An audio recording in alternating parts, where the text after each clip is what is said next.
In this video, I would like to show you guys another way to organize all the small computation that we need to multiply out parentheses 2y minus 5x raised to a second power. We still begin by noticing that the second power means we are talking about to multiply 2y minus 5x in the parentheses times another parentheses 2y minus 5x. And this is how we are going to do the setup for this one. This is called the box method. Earlier it was called the FOIL method or the arrow method, but then let me demonstrate the box method for you guys because this is pretty visual and it's very organized. So let's begin. Notice that for the first parentheses we have two terms, namely the first term is 2y and the second term is negative 5x. And then we are also multiplying with two terms in the second parentheses, the 2y and then the negative 5x. So we'll begin by draw a box and then we'll divide this box into a 2 by 2 box like this. And what we do is look at the first parentheses, we have the 2y, and let me just put it down on the top right here. And then for the second term we have the negative 5x, let me put it down right here. And then on the side we'll put down 2y right here and then the negative 5x right here. And then this is what we do to fill in the boxes.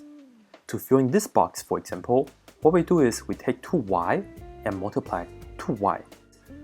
2y times 2y, we know 2 times 2 is 4, and y times y will give us y squared, so that's it.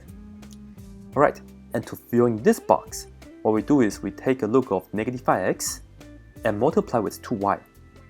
Negative 5 times 2 is negative 10, and then x times y, we can just put it down as xy. That's how we're filling this box. And to fill in this box, what we do is we take a look of 2y and then we multiply with negative 5x. 2 times negative 5, that's negative 10. Y times x, let's put it down as xy, like that. Lastly, for this box, we take a look of negative 5x and we'll multiply with another negative 5x right here. Negative 5 times negative 5, that's positive 25. And then x times x, that's x squared. And we are done with filling the boxes. These are the ingredients that we need to find out the final answer. So for the final answer, let me just put an equal sign from here to here. We still have to combine terms whenever we can. Let's look at the first box. We have 4y squared. Well, nothing else has the y squared, so this y here will be the only term.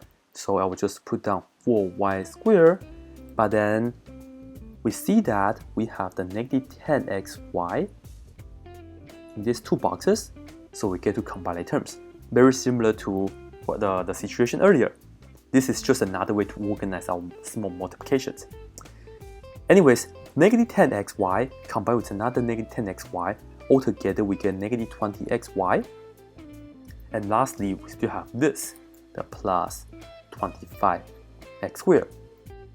As you can see, we still end up with the same answer that we got earlier. So it's once again answer choice C. I would totally suggest you guys to use the box method, especially if this is the first time you're doing this. It's more visual and it's more organized. And later on, maybe you have to multiply out like 3 terms by another 3 term things. The box method will be the way to go.